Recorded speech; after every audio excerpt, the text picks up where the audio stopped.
This is INCRadio, DCEM 954, the voice of truth, the official radio station of the Church of Christ or Iglesianicristo.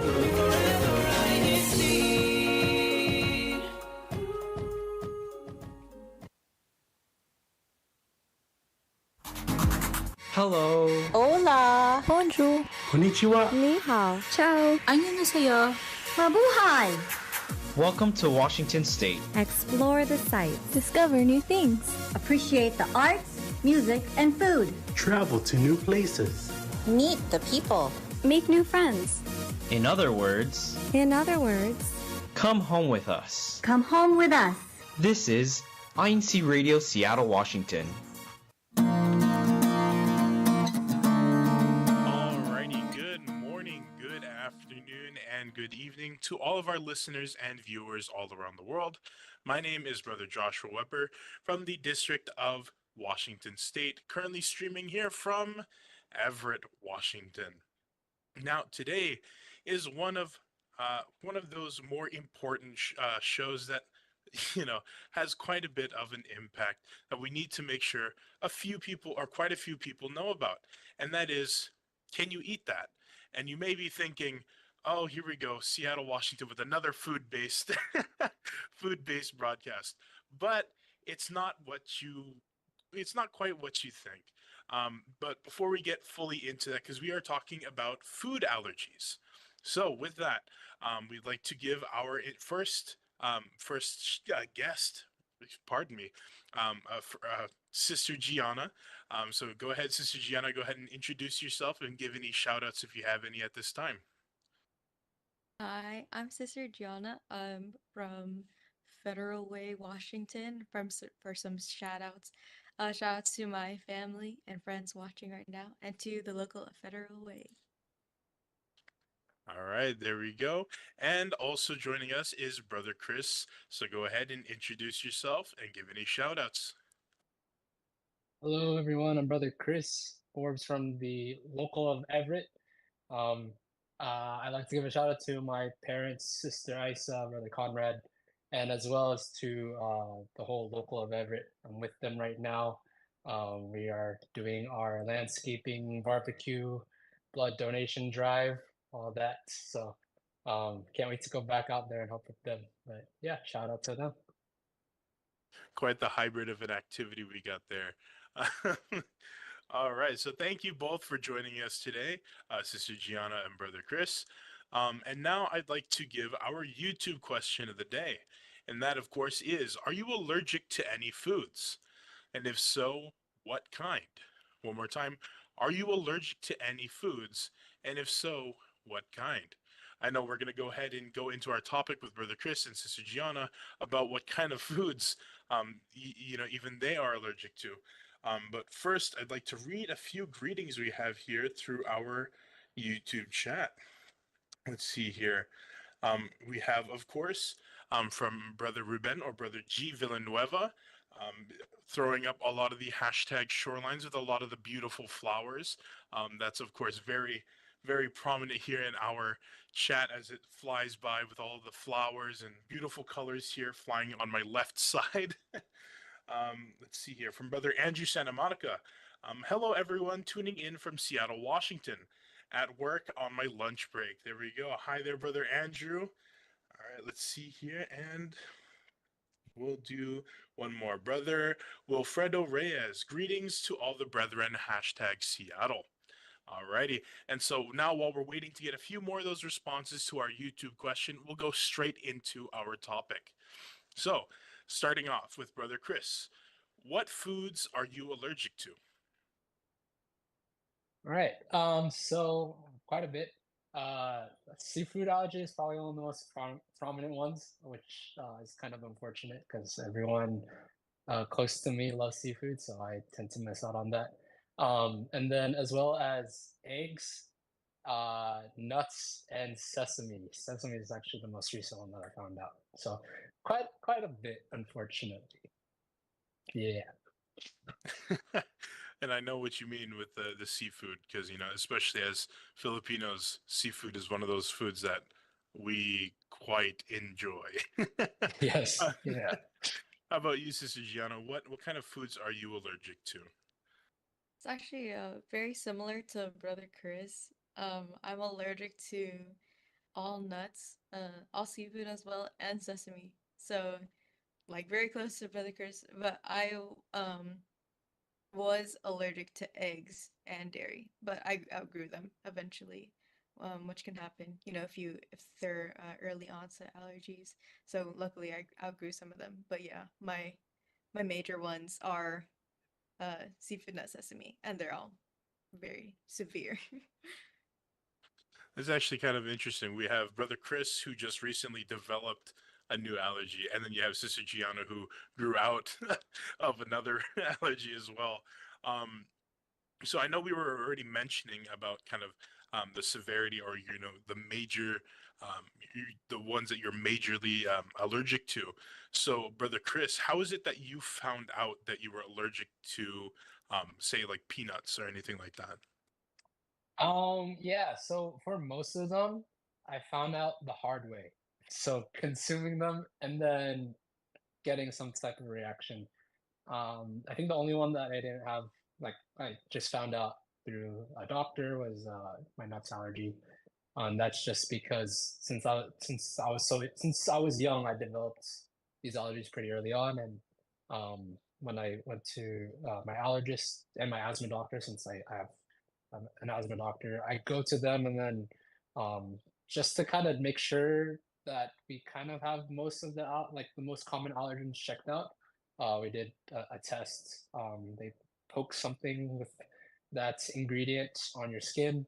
For me, it was on my back, and it just kept poking me, and then we see which ones give a reaction. So that's kind of like a little bump, and then probably some redness to show that it's like, oh, it's itchy, or it's just something that you'd have an allergic reaction to. And unfortunately, my back was very red that day, so I found out I was allergic to a lot of things, and apparently not everything that I would know until a few years ago. So yeah. Yeah, I've only ever just heard of, oh, I was tested for allergies. So hearing how they kind of test for it definitely does not sound like a very pleasant experience. How about you, Sister Gianna? I hope it wasn't the same way kind of with Brother Chris where you had to find out the hard way. But how is it that you found out you were allergic to some of the things that you were allergic to? Thankfully it wasn't the hard way. I think when I was a baby, my mom had noticed that I had really bad like eczema and rashes when I like for no reason really. But one of my family members, I believe, suggested that I get tested for allergies, which I did as a baby.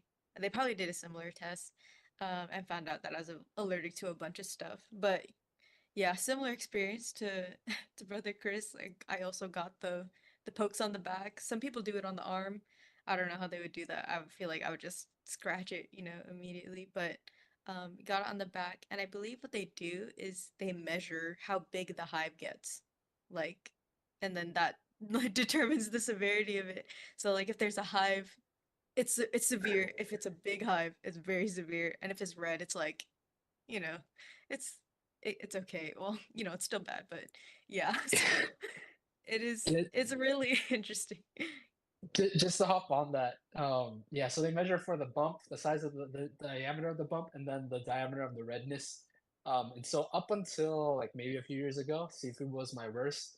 Um, I don't remember the exact measurements. It'd probably be like 25 millimeters, 50 millimeters. So for the bump and the redness, respectively.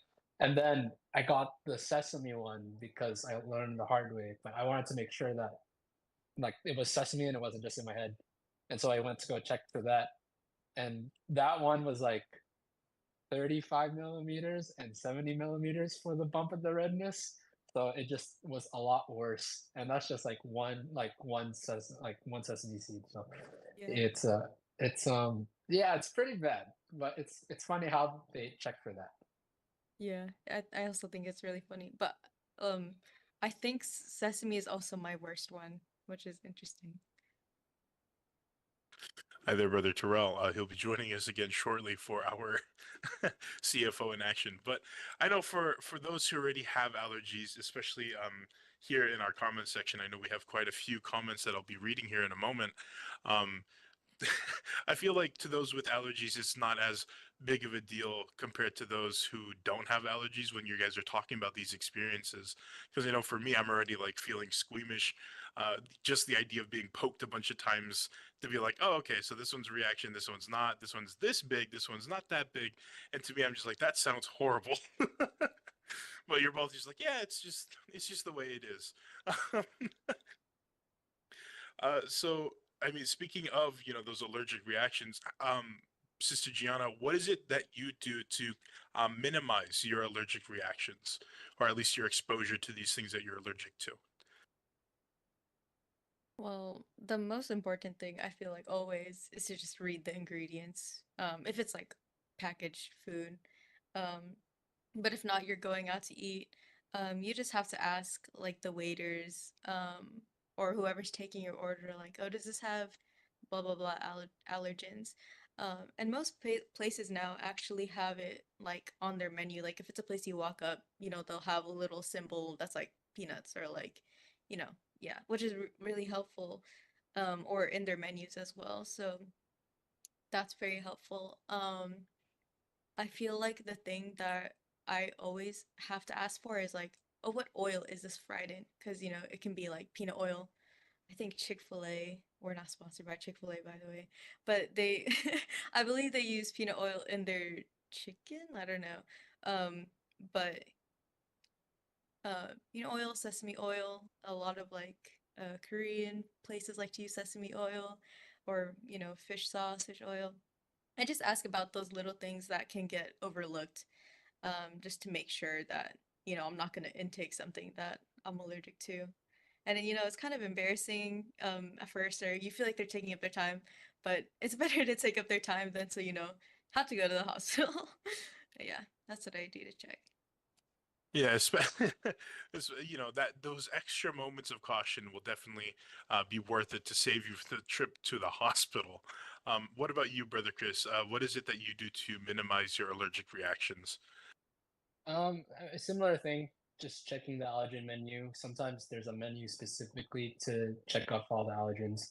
Um, a lot of the times when I'm planning like a hangout, like a dinner hangout with friends, and we're going to a place that I haven't gone to before, I'll look it up ahead of time just so I know what I can't eat and then what I could potentially eat.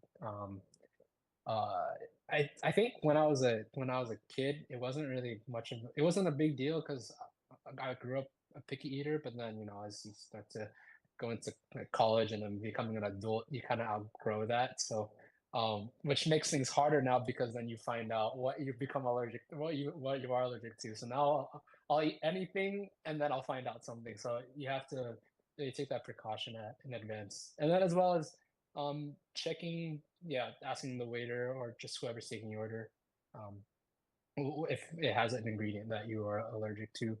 And again, since allergies come in severity, sometimes it's not as severe. And sometimes the way that in a certain ingredient is cooked can alter the chemical proteins inside so that way you're not allergic to it. So for example, I'm allergic to eggs, but in baked goods, like stuff in a bakery, like bread and stuff like that, that's totally fine. I can have that, and I won't like have a reaction to it. My nuts allergy, uh, that one's not that severe. So I can go to restaurants, fast food restaurants that cook it in peanut oil, and I'll be fine. So, again, it's just really understanding your allergies and then the severity of them, and then taking those precautions before you go somewhere to eat. And then I think the last thing is to always have, especially for the severe ones, just in case you accidentally eat one, is to have an EpiPen, just so that way, if in case of an emergency and it's really bad, you or someone else can use that for you. To add on to what Brother Chris said, about having the EpiPen, I also carry one, but it's also good to carry around like other medications that help with keeping the reaction down.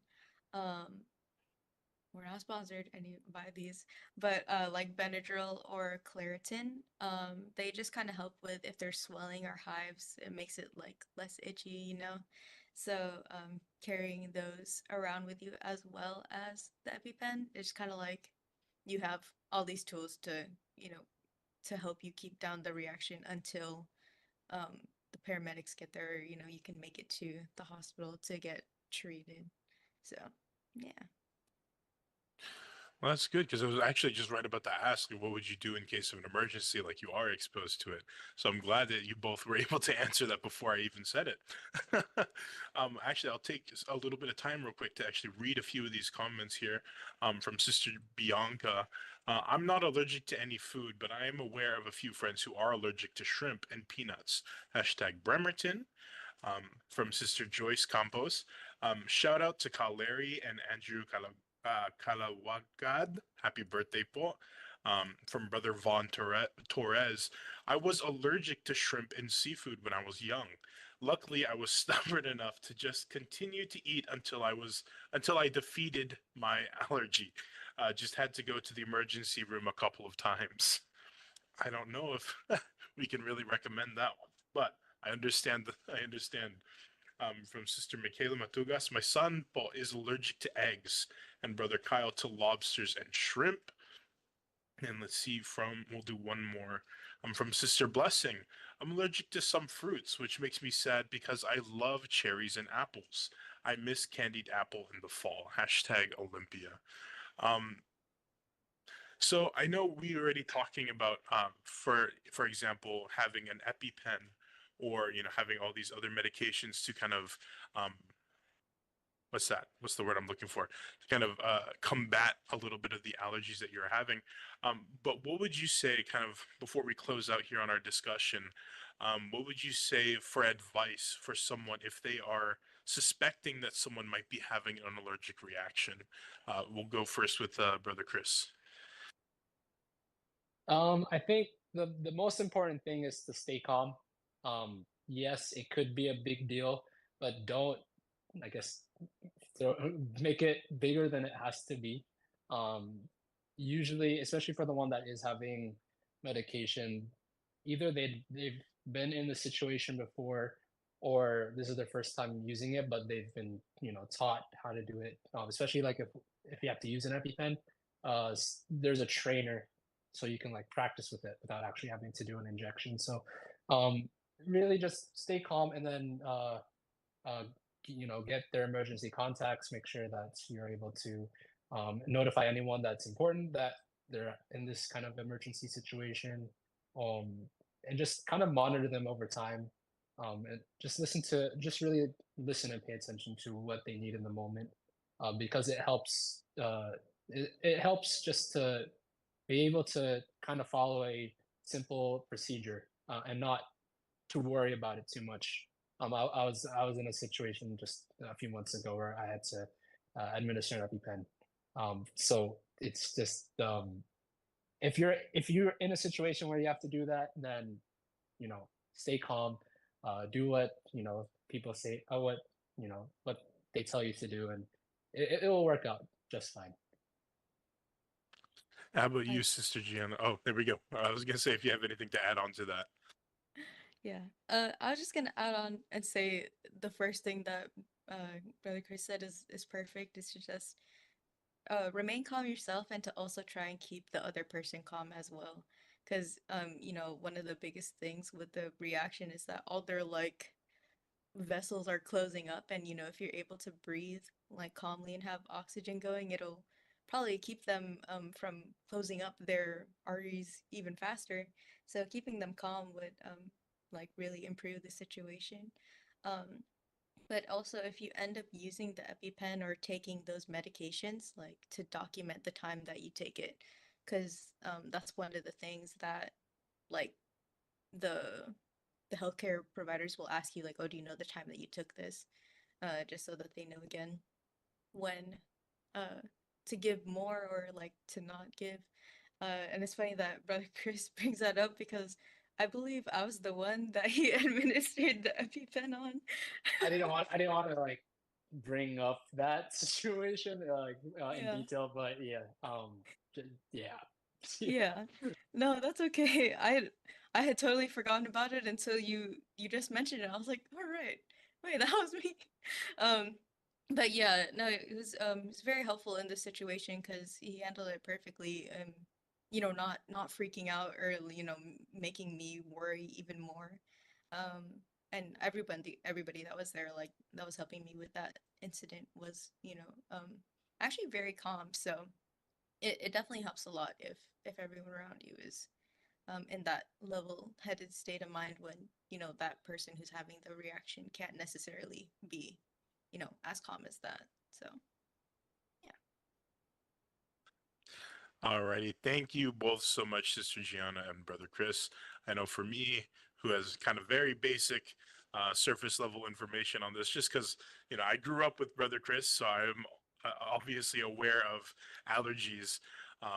Especially now that I'm a CWS teacher, so I watch over a lot of the youth. So being able to know about allergies, especially when if needing to administer anything or to be able to help, of course those are very important pieces of information. So thank you once again, Sister Gianna and Brother Chris, for our wonderful discussion for today.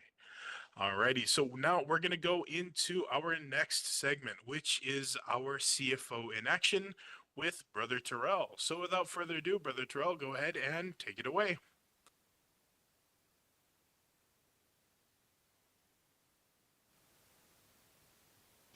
Hello po, I am Brother Terrell Torres from the local congregation of Everett, and this is our CFO in action. On May 10th, our previous activities, the Binhi members of the District of Washington State spearheaded an evangelical mission held in various congregations in the district in commemoration of the 138th birth anniversary of Brother Felix Y. Manalo, God's messenger in these last days. Brother Ramil Regino, the district supervising minister, and Brother Relly Rivera, the assistant district supervising minister, preached a Bible-based lesson about the importance of recognizing the true God and in the Kent and Everett congregations, respectively. And then on May 12th, the local chroniclers, head deacons, and head secretaries throughout the District of Washington State attended a special gathering in the Tacoma congregation in commemoration of the 60th anniversary of the research department. Brother Ramil Regino, the district supervising minister, led a Bible-based lesson outlined by the church administration to further inspire officers and to remind them the importance of record keeping in the church. And then for our upcoming and current activities, today we have our regional blood drive here in the local of Everett and in the local of Kent. So if you guys can see right behind me, joined by some of the brethren in the locals of Everett, Shoreline, Oak Harbor, Linwood, Marysville, and Everett. Yeah. And then for more of our upcoming activities, tomorrow we have our meeting of all officers in the local congregation of Seattle at 6 p.m. And then on May 25th, we have a special worship service in the local of Seattle where we will be having a week-long devotional prayer starting today.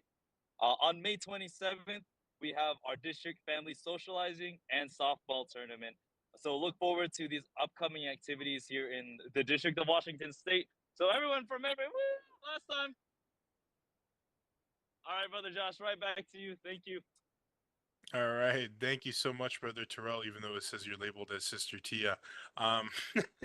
Thank you so much for our CFO in action.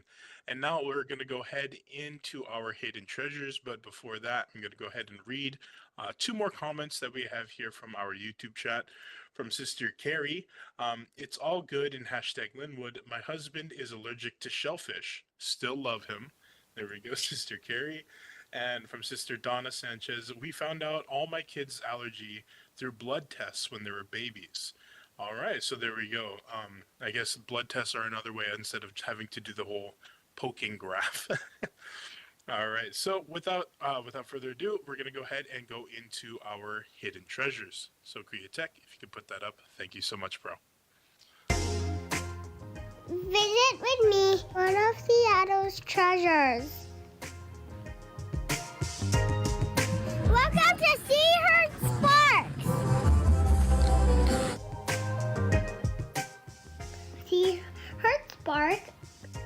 in Burien, Washington.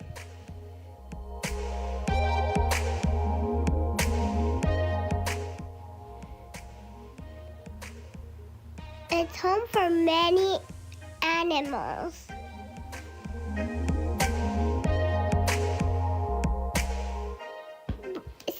Like eagles, owls, and seabirds.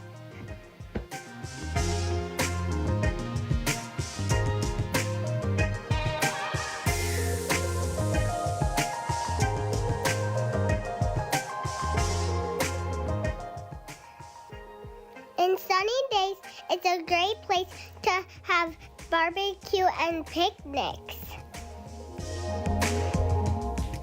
Enjoy the sun with family and friends. I am Tata Matuga for INC Radio.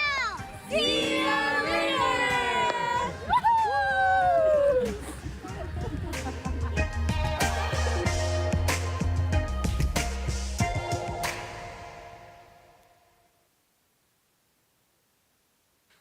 All right, what a lovely little park that they have there. Of course, it's right next to the water. Sounds like, seems like a very fun time to go, especially now that it's spring going into summer. I know currently it's pretty cloudy and rainy today, but you never know. In the next hour, it might be super sunny. That's just the way Washington is sometimes. Alrighty. And with that, we are coming to the close of our broadcast for today. But before we go, I'd like to just have a few short reminders of the ways we have to tune in for our broadcasts. Of course, we have here through our YouTube channel, which is the INC Radio DZEM 954. And if you're already watching through the YouTube channel, don't forget to subscribe and click the little bell icon that appears afterwards, so that way you can stay up to date with all of our other broadcasts here through our YouTube channel. Of course, not only through YouTube, but we also have the INCradio.org where we stream through there as well. Alrighty, and with that, we'd like to give also our special thank yous and shout outs for our broadcast today. So starting off with, of course, our brother Eduardo V. Manalo, our executive minister, brother Angelo Manalo, our SEBC president and CFO coordinator, brother Ramil Regino, our district minister, brother Relly Rivera, our assistant district minister, brother Chris Valdez, our CFO overseer, brother Manly Andaya, our executive producer, of course, the listeners, and last but definitely not the least, the INC Radio Tech crew. Thank you all so much for all of your love and support, and none of this would be possible without the love and support of each and every single one of you. So, from INC Radio Seattle, I already see they're already waving over there in Everett. From INC Radio Seattle, we will see you later.